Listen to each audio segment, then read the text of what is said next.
दृष्टि teaching exam YouTube channel पे आप सभी का हार्दिक स्वागत है। तो स्टूडेंट्स, आज एक हम लोग बहुत ही महत्वपूर्ण विषय पर चर्चा करेंगे और वो है आपका केंद्रीय विद्यालय शिक्षक भर्ती और आपका नवोदय विद्यालय शिक्षक भर्ती। अभी हाल ही में इस समय सबसे ज्यादा चर्चा का विषय बना हुआ है आपका एक केवीएस और एनवीएस, है ना, दोनों का एक नए नियम जारी किए गए हैं, क्योंकि जब भी समय समय पर जब भी वैकेंसीज आने वाली होती है तो उसमें उससे पहले कुछ बदलाव होते हैं। ठीक है, तो वही आपका दोनों एक साथ कंबाइंड जो है केवीएस और एनवीएस के द्वारा आपके नए नियम जारी किए गए हैं और नए नियम में कुछ चीजें बदलाव की गई हैं। जैसे कि सबसे पहला बदलाव हमें क्या देखने को मिलेगा, तो इसमें जो कंप्यूटर साइंस है ना, कंप्यूटर साइंस है, तो पीजीटी कंप्यूटर साइंस में आपको पीजीटी के साथ बीएड को भी अब शामिल किया गया है ना। तो यानी कि हमने कहा कि भाई अगर पीजीटी कंप्यूटर साइंस दे रहे हो तो इसमें क्या है, तो आपका जो पीआरटी ये आपका पीजी है, पीजी यानी कि पोस्ट ग्रेजुएशन में जैसे कि लोग एमसीए करते हैं, है ना, एमसीए करते हैं या फिर आपका कंप्यूटर साइंस से एमटेक करते हैं, तो कंप्यूटर साइंस में आपका पीजी होना चाहिए, साथ में अब बीएड भी सम्मिलित किया गया है। तो ये पहला बदलाव है। दूसरा कि नॉन टीचिंग जो है आपके पद है उसमें कुछ पदों में बीएड को कंपलसरी किया गया है। तो पहला बदलाव ये है कि जो कंप्यूटर साइंस के, है ना, पीजीटी कंप्यूटर साइंस होता था तो पहले आपका सिर्फ ग्रेजुएशन ये आपका पोस्ट ग्रेजुएशन मांगता था, उसके साथ बीएड कंपलसरी नहीं था। इस बार क्या किया गया है कि हर पीजीटी के साथ बीएड कंपलसरी किया गया है। चाहे आप पीजीटी हिंदी के लिए दे, चाहे पीजीटी संस्कृत के लिए दे, पीजीटी आप किसी भी हिस्ट्री के लिए, पीजीटी जूलॉजी के लिए, पीजीटी, है ना, बॉटनी के लिए, यानी कोई भी पीजीटी आप अगर विषय दे रहे हैं तो उसमें पीजी के साथ बीएड होगा। ये एक पहला बदलाव है। नॉन टीचिंग में कुछ पदों के लिए बीएड को क्या कर दिया गया है, कंपलसरी किया गया है। तो ये भी सही है कि अगर आप बीएड आपने कर रखा है तो आप टीचिंग पदों के लिए भी आप फॉर्म भर सकते हैं और जो नॉन टीचिंग पद है उसमें भी कुछ ऐसे पद हैं जिसमें बीएड कंपलसरी है तो आप वो फॉर्म भी भर सकते हैं। सब्जेक्ट कॉम्बिनेशन में इस बार क्या है कि ऐसा नहीं है, बस चीजें अब एकदम थोड़ी सी स्पष्ट की गई हैं, है ना, चीजें थोड़ी सी विस्तार से बताई गई हैं आपके सब्जेक्ट कॉम्बिनेशन को लेकर के।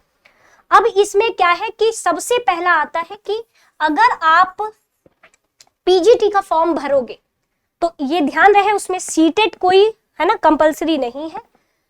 बस क्या होना चाहिए आपके पास, जिस सब्जेक्ट से, जैसे मैंने कहा कि आपने पीजीटी आपको हिंदी से फॉर्म डालना है, पीजीटी हिंदी से। अभी भी मैं बता रही हूं कि सिर्फ ये अभी कहते हैं ना कि बस ऐसी उड़ी उड़ी बातें हैं, लेकिन ऐसा नहीं है। जो न्यू रूल है वो तो बकायदे पूरा डॉक्यूमेंट आप केवीएस की वेबसाइट पर जाओगे तो वो डॉक्यूमेंट आपका सब्जेक्ट कॉम्बिनेशन को लेकर के सीधे आ जाएगा, जिसमें एक सबसे ज्यादा चर्चा का विषय है आपका TIER 3, है ना, कि अब जो पेपर है 3 लेवल पे होगा। तो ऑलरेडी आप सीटेट दे के पहले से आते हो, है ना, यानी कि अगर आप पीआरटी में सम्मिलित हो रहे हो, टीजीटी में सम्मिलित हो रहे हो, तो ऑलरेडी क्या है, टीजीटी का मतलब है, जैसे देखो केवीएस में मैंने कहा कि ये केवीएस में ऐसे 3 लेवल पर रहता है। एक होता है पीआरटी जो कि 1 से 5, एक होता है टीजीटी जो कि 6 से 10 रहता है, एक होता है पीजीटी जो कि आपका पूरा 11 से 12। तो ऑलरेडी टीजीटी के लिए सीटेट पेपर 2 कंपलसरी रहता ही रहता है, ठीक है, बाकी पीजीटी के लिए नहीं रहेगा। तो ऑलरेडी एक लेवल सीटेट का आप पहले से ही देके आते हो। तो जो TIER वाला है अभी इसकी कोई भी स्पष्ट जानकारी नहीं है। एक तरीके से ये कहा भी जा रहा है कि कुछ लोगों का कहना है कि ये सही न्यूज है, कुछ लोगों का कहना है फेक न्यूज है। तो इस पर अभी कहना, और ज्यादातर मुझे लग रहा है कि 3 लेवल तक एग्जाम होना, ये मतलब कह सकते हैं कि कोई भाई यूपीएससी का एग्जाम तो है नहीं कि हम पहले प्री देंगे फिर मेंस देंगे फिर इंटरव्यू में बैठेंगे, क्योंकि जो वर्तमान प्रक्रिया है आपके केवीएस की, तो आपको सबसे पहले क्या देना होता है सीबीटी मोड में। वैसे तो पहले ऑफलाइन पेपर हुआ करता था, लेकिन पिछली बार से जो है आपका सीबीटी मोड में पेपर होता है। तो एक आप रिटन टेस्ट देते हो जिसमें निगेटिव मार्किंग नहीं होती है, वो भी सीबीटी मोड में, ऑनलाइन मोड में। पहले ऑफलाइन में होता था, लेकिन अभी पिछली बार जो आपका केवीएस का एग्जाम हुआ था उसमें ऑनलाइन मोड में आपका एग्जाम कराया गया था। और एक होता है इंटरव्यू, है ना, इंटरव्यू डेमो, इसी में आपका होता है इंटरव्यू। तो ऑलरेडी ये क्या है, ऑलरेडी ये 2 लेवल पर है ना, और चर्चा इस समय चल रही है कि 3 लेवल पर होगा। तो ये अभी कह सकते हैं कि अभी इसकी पूरी स्पष्ट जानकारी नहीं है, पता नहीं है कहाँ से ये चीजें आई हैं, ये अभी हम इसमें कहना मुश्किल है। और निगेटिव मार्किंग भी आपकी नहीं होती है ना, निगेटिव मार्किंग आपकी नहीं होती है। तो वर्तमान में ये प्रक्रिया है आपकी, ठीक है। लेकिन चेंजेस में ये हुआ है कि भाई नॉन टीचिंग में भी कुछ पद ऐसे हैं जिसमें बीएड कंपलसरी है। सब्जेक्ट कॉम्बिनेशन अब स्पष्ट रूप से दे दिया गया है ना, थोड़ा सा पूरा विस्तार से दिया गया है। जैसे कि आप अगर पीजीटी हिंदी और या फिर अंग्रेजी से फॉर्म भरना चाहते हो, ध्यान रहे पूरे ग्रेजुएशन में आप अगर ग्रेजुएशन कर रहे हो तो ग्रेजुएशन में ध्यान रखिए कि अगर आप हिंदी पीजीटी से डाल रहे हो तो ग्रेजुएशन में तो आपका होना ही चाहिए हिंदी विषय, यानी कि जो आपका ग्रेजुएशन हो वो हिंदी से ही होना चाहिए। यानी कि अगर हिंदी पीजीटी हम डाल रहे हैं तो ग्रेजुएशन में भी हमारा हिंदी हो, और बाकी तो हम पीजी कर ही रहे हैं हिंदी से, ठीक है। मैंने जो है पीजी हिंदी से किया ही है। साथ में आपका बीएड या एमएड या फिर आपका 3 साल का इंटीग्रेटेड, 3 साल का इंटीग्रेटेड का मतलब होता है बीएड एमएड एक साथ होता है 3 साल का, या फिर 4 साल का इंटीग्रेटेड, है ना, बीएड आपका 4 साल का इंटीग्रेटेड बीएड, या फिर 3 साल का आपका बीएड एमएड एक साथ इंटीग्रेटेड कराया जाता है। बीएड एमएड एक साथ इंटीग्रेटेड कराया जाता है, या फिर आपके पास एमएड हो तब भी आप जो है, या फिर बीएड हो, आप फॉर्म डाल सकते हो। लेकिन ये ध्यान रहे अगर आप इंग्लिश या हिंदी या इंग्लिश से डाल रहे हैं तो ग्रेजुएशन में हिंदी या इंग्लिश सब्जेक्ट होना चाहिए। जैसे मेरा ये है कि देखिए, जैसे आपको अंग्रेजी है ना, पीजीटी इंग्लिश, पीजीटी अंग्रेजी से आपको फॉर्म भरना है, तो पीजीटी अंग्रेजी में ये ध्यान रखिएगा ग्रेजुएशन में आपका अंग्रेजी सब्जेक्ट, साथ ही साथ पीजी में तो आपका होगा ही होगा, साथ में आपका बीएड होना चाहिए। और दोनों में, पीजी में और बीएड में, दोनों में मिनिमम 50% आपके मार्क्स होने चाहिए। अब आते हैं PGT history, geography, biology, economics, commerce से कोई भी अगर आप पीजीटी दे रहे हो, सबके लिए एक चीजें कॉमन है कि ग्रेजुएशन में वह कंसर्न सब्जेक्ट आपका होना चाहिए। जैसे कि अगर आप हिस्ट्री से डाल रहे हो तो ग्रेजुएशन में वह हिस्ट्री कंसर्न सब्जेक्ट ग्रेजुएशन में होना चाहिए, और साथ ही पीजी तो आप हिस्ट्री से कर ही रहे हो, साथ में बीएड एमएड, बीएड हो तब भी चलेगा, अगर एमएड हो तब भी चलेगा, अगर इंटीग्रेटेड बीएड एमएड हो, 3 साल का होता है जिसमें बीएड के साथ एमएड हो जाता है, या 4 साल का आपका इंटीग्रेटेड बीएड हो तब भी चलेगा, ठीक है। अगर आप बायोलॉजी, तो बायोलॉजी में जैसे कि आपको पीजीटी केमिस्ट्री से देना है ना, केमिस्ट्री से देना, केमिस्ट्री से देना, तो केमिस्ट्री सब्जेक्ट ग्रेजुएशन में होना चाहिए। जैसे कि मैं आपको बताऊं तो मेरा अगर ग्रेजुएशन में लास्ट ईयर अगर जूलॉजी और केमिस्ट्री है, तो यानी कि अगर लास्ट ईयर में है तो मेरा केमिस्ट्री 3 साल में रहा होगा। तो जब 3 साल में रहा होगा तो जाहिर सी बात है कि मैं क्या कर सकती हूं, मैं पीजीटी केमिस्ट्री दे सकती हूँ। लास्ट ईयर मेरा जूलॉजी है तो मैं चाहूं तो मैं अगर मैंने जूलॉजी से मास्टर्स किया है, जैसे कि मैं अपने विश्वविद्यालय की बात करूं तो मेरा पीजी उसी आधार पर होता था जब ग्रेजुएशन में मेरा जो लास्ट सब्जेक्ट होते थे 2, अगर मैंने जूलॉजी और केमिस्ट्री से लास्ट में मैंने ग्रेजुएशन किया है तो इसका मतलब कि इन्हीं 2 सब्जेक्ट पर मैं पीजी कर सकती थी, या तो मैं जूलॉजी से पीजी करूंगी या तो केमिस्ट्री से। तो ये तो एकदम आसान हुआ ना कि भाई अगर मैंने, जाहिर सी बात है कि जो विषय, अब जैसे कुछ लोग होते हैं कि साइंस के पढ़े होते हैं और मास्टर्स कर लेते हैं सोशियोलॉजी से, तो कहीं से भी उनके ग्रेजुएशन और मास्टर का जो सब्जेक्ट है वो मैच नहीं करता है, तो ऐसे लोग जो है योग्य नहीं होंगे, ऐसे लोग फॉर्म नहीं भर पाएंगे। लेकिन जो ऑथेंटिक हैं, जिन्होंने ग्रेजुएशन वाकई में उस सब्जेक्ट से किया है और साथ ही में पीजी भी अपने सब्जेक्ट से किया है, तो कहीं ना कहीं वो जो है इस फॉर्म के लिए आपके योग्य हो, ठीक है। अब ये पीजीटी का हुआ, अब आप, है ना, ये पीजीटी का है। अब जैसे नई चीज जुड़ी है स्पेशल एजुकेशन, जैसे देखो ये आपका क्या है, स्पेशल एजुकेटर की, है ना, स्पेशल एजुकेटर।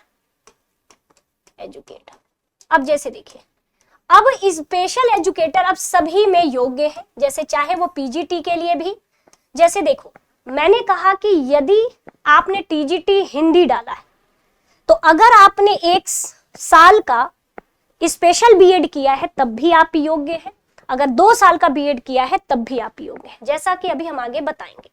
तो जो स्पेशल एजुकेटर जो है पीजीटी में भी आएंगे, अब टीजीटी में भी आएंगे और पीआरटी में भी आएंगे, ये आपका नया बदलाव किया गया है। एज लिमिट में, और ध्यान रखिएगा अगर आपने ग्रेजुएशन किसी सब्जेक्ट से किया है, जैसे आप कॉमर्स से हैं और मास्टर्स आप आकर के सोशियोलॉजी से कर लिए हैं या ज्योग्राफी से कर लिए हैं या किसी ऐसे सब्जेक्ट से कर लिए हैं, तो ऐसे में तालमेल नहीं होगा, ऐसे बच्चे फिर पीजीटी वाला फॉर्म नहीं भर सकते हैं। ग्रेजुएशन में होना चाहिए वो सब्जेक्ट जिस सब्जेक्ट से आपने पीजी किया है, और वो होता है अगर आपने ऑथेंटिक रूप से किया है, जो आपका मेन सब्जेक्ट है, कंसर्न सब्जेक्ट है, तो वो होगा ही, मैच करेगा ही करेगा। अब एज लिमिट भी में भी बदलाव किया गया है, 5 साल की छूट SC ST OBC, 3 साल की छूट, महिला को 10 साल की छूट अब प्रदान की गई है। आगे देखिए, अब हमें और भी चीजें हैं, जैसे कि मैंने कहा टीजीटी हिंदी अंग्रेजी उर्दू आप फॉर्म भरना चाहते हो तो ये ध्यान रखिएगा, तीनों साल जब आप स्नातक जब 3 साल का करेंगे, तो यदि आप टीजीटी हिंदी से डाल रहे हो, टीजीटी हिंदी से, तो तीनों साल में आपका ये कंसर्न सब्जेक्ट होना चाहिए, 3 साल आपका हिंदी सब्जेक्ट होना चाहिए। जैसे कि देखो सपोज दैट मैंने क्या किया, मेरे ग्रेजुएशन में पहले साल जूलॉजी था, केमिस्ट्री था, बॉटनी था, फिर दूसरे साल भी मेरा क्या था, जूलॉजी था, केमिस्ट्री था, बॉटनी था। लास्ट टाइम में मैंने क्या छोड़ दिया, मैंने बॉटनी छोड़ दिया, मेरे पास क्या बचा, केमिस्ट्री बचा और जूलॉजी बचा। इसका मतलब कि मेरा जूलॉजी और केमिस्ट्री ये दोनों ऐसा विषय है कि तीनों साल मेरा रहा है, समझ रहे, तीनों साल मेरा रहा है। तो ऐसा ही है, अगर आप टीजीटी हिंदी डाल रहे हो तो जाहिर सी बात है पहले साल, दूसरे साल, तीसरे साल या पूरे 6 सेमेस्टर में आपका क्या रहा हो, हिंदी विषय रहा है। और ऐसा मैं नहीं, ऐसा आपका यहाँ पर ये जो है, जो आपका ये नया रूल आया है उसमें ये दिया गया है, ठीक है, यहाँ पर जो नया रूल आया है ये आपका दिया गया है। जैसे ये देखिए यहाँ लिखा है फॉर टीजीटी हिंदी, हो सकता है कि आपको दिखाई ना दे, थोड़ा ये धुंधला है डॉक्यूमेंट। टीजीटी हिंदी के लिए कह रहा है कि मेन सब्जेक्ट एटलीस्ट तीनों साल या 6 साल आपने पढ़ा है। अगर आप टीजीटी हिंदी से दे रहे हो तो ये आपका मेन सब्जेक्ट है ना, ये मेन सब्जेक्ट है, ठीक है, और ये तीनों साल आपका ग्रेजुएशन में होना चाहिए। अब दूसरा, फॉर टीजीटी इंग्लिश, इंग्लिश का भी अगर देखा जाए तो ये मेन सब्जेक्ट आपका तीनों साल होना चाहिए, क्योंकि लैंग्वेज में तो ये नियम ही है, आपका होना ही चाहिए। संस्कृत में भी आपका मेन सब्जेक्ट एटलीस्ट 3 ईयर या 6 सेमेस्टर होना ही चाहिए। और आपको पता है कि अगर आपके पास 2 साल का बीएड है तब भी, 2 साल का जो बीएड है तब भी, या फिर स्पेशल बीएड भी होता है, अगर 1 ईयर का आपका बीएड होगा, 1 ईयर का बीएड होगा तब भी चलेगा। साथ में सीटेट पेपर 2 तो चाहिए ही चाहिए, है ना, सीटेट पेपर 2। तो ये है आपका पूरा ये कॉम्बिनेशन, यहाँ सीटेट पेपर 2 दिया गया है। चलिए और इसमें हम देखते हैं और क्या क्या चीजें हैं इसमें, जैसे ऊपर की तरफ सारी चीजें दी गई हैं, है ना। तो तीनों साल में आपका होना चाहिए और 50% होना चाहिए, है ना, ग्रेजुएशन हो गया, बीएड हो गया, इसमें 50% आपके मार्क्स होने चाहिए, ठीक है। और यहाँ पर ये दिया गया है स्पेशल, यदि आपका स्पेशल बीएड है तो 1 साल का, ग्रेजुएशन के बाद 1 साल का, तब भी आप एप्लीकेबल रहेंगे टीजीटी के लिए। तो ये तो हमने अभी हिंदी आपके टीजीटी, अंग्रेजी और उर्दू की बात की, और ऐसा ही लगभग सभी में, जैसे मैथ, साइंस, सोशल स्टडी की बात करें तो मैंने कहा टीजीटी मैथ की पोस्ट आती है, टीजीटी साइंस की पोस्ट आती है, टीजीटी सोशल साइंस की पोस्ट आती है। अब इसी में हम लोग थोड़ा सा देखेंगे कि क्या क्या है। तो सेम वही चीज, ग्रेजुएशन और आपके पास बीएड होना चाहिए, ठीक है। और इसी में आपका सीटेट का पेपर 2 पास होना चाहिए, सीटेट का पेपर 2 पास होना चाहिए, और हिंदी अंग्रेजी में नॉलेज आपको होनी चाहिए, ठीक। अब देखो जैसे टीजीटी मैथ है तो तीनों साल आपका जो मेन सब्जेक्ट है वो तीनों साल में आपका होना चाहिए। ठीक है। और इसमें एक चीज और है कि अगर आप टीजीटी मैथ से दे रहे हो तो फिजिक्स एटलीस्ट 1 साल आपका होना चाहिए, है ना, फिजिक्स एटलीस्ट। अब वो होता है जब आप ग्रेजुएशन करते हो ना, तो फिजिक्स केमिस्ट्री मैथ लेते हो, फिर दूसरे साल भी फिजिक्स केमिस्ट्री मैथ लेते हो, लास्ट में आप फिजिक्स और मैथ लेकर के केमिस्ट्री छोड़ते हो। या बहुत लोग होते हैं जो केमिस्ट्री रख के, मैथ्स रख के जो है फिजिक्स छोड़ देते हैं। तो कुछ भी बनाओगे ये एकदम सिंपल, जो बच्चा ऑथेंटिक रूप से सिंपली ग्रेजुएशन जिसने किया है उसका सब्जेक्ट कॉम्बिनेशन मैच कर जाएगा, है ना, सब्जेक्ट मैच कर जाएगा आपका, ठीक है। तो उसी तरह आपका क्या है, और 1 out of chemistry, electronic, computer science, यानी इलेक्ट्रॉनिक्स जो है, कंप्यूटर साइंस, इन सब में से 1 साल आपका तीनों सालों में 1 साल रहा हो, है ना। तो इन सब में और मतलब और क्या, ये तीनों चीज होनी ही चाहिए कि तीनों साल मैथ होना चाहिए, 1 साल में आपका कोई ना कोई, तीनों साल में 1 साल फिजिक्स होना ही चाहिए, और होता ही है। अगर आप ऑथेंटिक रूप से सिंपली ग्रेजुएशन कर रहे हो तो आपको ये मिल जाएगा। और 1 out of chemistry, electronic, computer science, static, at least 1 year, है ना, या 2 सेमेस्टर आपका होना चाहिए। तो ये मिल जाता है, सिंपली ये रहता है, ठीक है। मेरे साथ भी कई लोग थे, उनका यही सेम आपका सब्जेक्ट था। अब लाइफ साइंस का, तो लाइफ साइंस में केमिस्ट्री, बॉटनी, जूलॉजी आती है। अब देखो, अगर आप बॉटनी से है तो बॉटनी में आपका केमिस्ट्री, देखिए सब्सिडियरी सब्जेक्ट आपका, अगर आप बॉटनी मेन सब्जेक्ट है, मेन सब्जेक्ट का मतलब क्या है, जैसे कि आपने क्या किया, बॉटनी, जूलॉजी, केमिस्ट्री से ग्रेजुएशन किया, लास्ट तक आते आते आप या तो बॉटनी के साथ केमिस्ट्री रखते हो या बॉटनी के साथ जूलॉजी रखते हो, है ना, यह ध्यान रखिए। या तो लास्ट में आते आते आपने जूलॉजी के साथ केमिस्ट्री रखा, या तो जूलॉजी के साथ आपने क्या रखा, बॉटनी रखा, यही चलता है। तो ये मेन सब्जेक्ट, अब जैसे मैंने अपने लास्ट ईयर में देखा जाए तो भाई हमने जूलॉजी और केमिस्ट्री रखा, तो यानी कि जो मेरा मेन सब्जेक्ट है वो क्या हुआ, जूलॉजी है, ठीक है, ये ध्यान रखिएगा। और यदि बायोलॉजी से आप कर रहे हो तो तीनों होगा, केमिस्ट्री, जूलॉजी, बॉटनी, ठीक है। तो ये इस तरीके से आपका सब्जेक्ट कॉम्बिनेशन आपका बनेगा। और ध्यान रखिए यहाँ लिखा हुआ है कि टीजीटी साइंस के लिए सब्जेक्ट क्या होना चाहिए, तो candidate should have study biology पढ़ा होना चाहिए, लाइफ साइंस या botany, zoology as a main subject at least 3 साल। तो या तो तीनों साल आप यही पढ़ते आए हो, जूलॉजी, बॉटनी, केमिस्ट्री, या तीनों साल में आपने केमिस्ट्री और जूलॉजी लास्ट तक आया है, आपने एक सब्जेक्ट 3rd ईयर में छोड़ दिया है। तो एटलीस्ट ये ध्यान रखिएगा, तीनों साल with the following combination at least 1 year या 2 सेमेस्टर आपका होना चाहिए। जैसे देखो, पहले सब में किसी बच्चे ने क्या किया कि या तो वो तीनों साल जूलॉजी, बॉटनी, केमिस्ट्री पढ़ता रहा, है ना, बायोलॉजी मतलब लाइफ साइंस पूरे तीनों साल पढ़ता रहा, या फिर तीनों साल उसने जूलॉजी, बॉटनी और केमिस्ट्री रखा, दूसरे साल भी इसने, फर्स्ट ईयर में उसने ये रखा और सेकेंड ईयर में उसने क्या रखा, जूलॉजी, बॉटनी और केमिस्ट्री रखा। लेकिन 3rd ईयर में उसका मन नहीं लगा जूलॉजी में, तो उसने जूलॉजी को छोड़ दिया, बॉटनी और केमिस्ट्री रखा, ठीक है। और 4th में तो अगर आप बॉटनी, केमिस्ट्री रखे हो तब भी आप फॉर्म फिलअप कर सकते हो साइंस के लिए।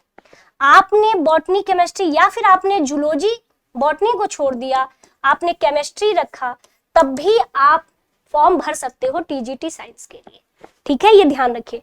या फिर आपका जूलॉजी और बॉटनी है तब भी आप रख सकते हो, ठीक है, ये ध्यान रखिएगा। तो अब सोशल स्टडी के लिए देखा जाए तो सबसे ज्यादा तो यही रहता है सोशल स्टडी का। तो इसमें कुछ नहीं है, study any 2 subject out of history, geography, economy, ठीक है। तो यहां पर लिखा है कि इसमें से आपका हिस्ट्री 2 सब्जेक्ट होना चाहिए, हिस्ट्री होना चाहिए, ज्योग्राफी होना चाहिए, इकोनॉमी, पॉलिटिकल साइंस, इन चारों में से 2 सब्जेक्ट का कॉम्बिनेशन ग्रेजुएशन में होना चाहिए। एटलीस्ट हिस्ट्री और ज्योग्राफी एक सब्जेक्ट होना चाहिए। जैसे मैंने कहा कि मैंने ज्योग्राफी रख लिया, उसके साथ इकोनॉमी रख लिया, अच्छी बात है। या तो मैंने हिस्ट्री रख लिया, उसके साथ इकोनॉमी रख लिया, या तो मैंने ज्योग्राफी रख लिया, या तो मैंने हिस्ट्री रख लिया। या तो मैंने ज्योग्राफी रख लिया, ज्योग्राफी के साथ हमने पोल साइंस रख लिया, या फिर हमने हिस्ट्री रख लिया और हिस्ट्री के साथ हमने पोल साइंस रख लिया। तो इनमें से आपको लेकिन कंपलसरी रूप से जूलॉजी और जो आपकी हिस्ट्री है वो एक सब्जेक्ट होना चाहिए, उसके साथ आप कोई भी मिलाइए, कोई भी मिला लीजिए, आपका कॉम्बिनेशन सब्जेक्ट हो जाएगा। लेकिन एटलीस्ट आपका ये जो आपका कौन सा ज्योग्राफी, मैंने जियोलॉजी कह दिया गलती से, ज्योग्राफी, तो ज्योग्राफी और हिस्ट्री होना चाहिए। इसके साथ आप और कोई सब्जेक्ट, चाहे आप ज्योग्राफी के साथ इको मिलाइए, लेकिन मेन सब्जेक्ट ये होना चाहिए, ज्योग्राफी और हिस्ट्री, है ना, ज्योग्राफी और हिस्ट्री। ठीक है, तो ये था मेन आपकी चीजें थी। ठीक है, अब स्टूडेंट एक ये है कि लोग कह रहे हैं कि, अब आपको हम एक बहुत महत्वपूर्ण बात बता रहे हैं, कुछ लोग कह रहे हैं कि पीआरटी में 16 से 17,000 भर्ती आएगी, कुछ लोग कह रहे हैं पूरा इस बार केवीएस में 30 से 35,000 भर्ती आएगी। तो ये एक चीज ध्यान रख लीजिएगा कि केवल भर्ती नियमों में लिखे हुए पदों की जो संख्या होती है वो रिक्त पद का अंदाजा नहीं लगाया जा सकता। भले उसमें लिखा है, लेकिन जरूरी नहीं है कि इतने पद ही भर्ती में आएंगे। पदों का रिक्त होना और पदों की भर्ती आना, इन दोनों में फर्क होता है। इसके पीछे कारक ये है कि आपका बजट आवंटन और आपका नए स्कूलों की स्थापना, आंतरिक पदोन्नति और स्थानांतरण, ये सारी चीजें आपकी होती है। तो मेरे प्यारे बच्चों, एक चीज और है आपका, क्या है, तो केवीएस पीआरटी टीजीटी है ना, ये दृष्टि लर्निंग ऐप पर, है ना, इस समय 60% डिस्काउंट चल रहा है आपका 26-27। तो आप जो भी, चाहे इंग्लिश मीडियम, हिंदी मीडियम, जिसमें भी आपको ये लेना है, आराम से आप जो है इसे ज्वाइन कर सकते हो, चाहे कोई भी कोर्स हो, अर्थशास्त्र हो, भूगोल हो, है ना, इंग्लिश अंग्रेजी दोनों में। तो आज ही दृष्टि लर्निंग ऐप डाउनलोड कीजिए और केवीएस के सारे कोर्सेज का लाभ उठा सकते हैं। तो जानकारी अच्छी लगी होगी तो कमेंट सेक्शन में जो भी डाउट होगा आप अपना प्रश्न कर सकते हैं, और अगर जानकारी अच्छी लगी होगी तो वीडियो को लाइक कर सकते हैं। Bye bye, take care everyone.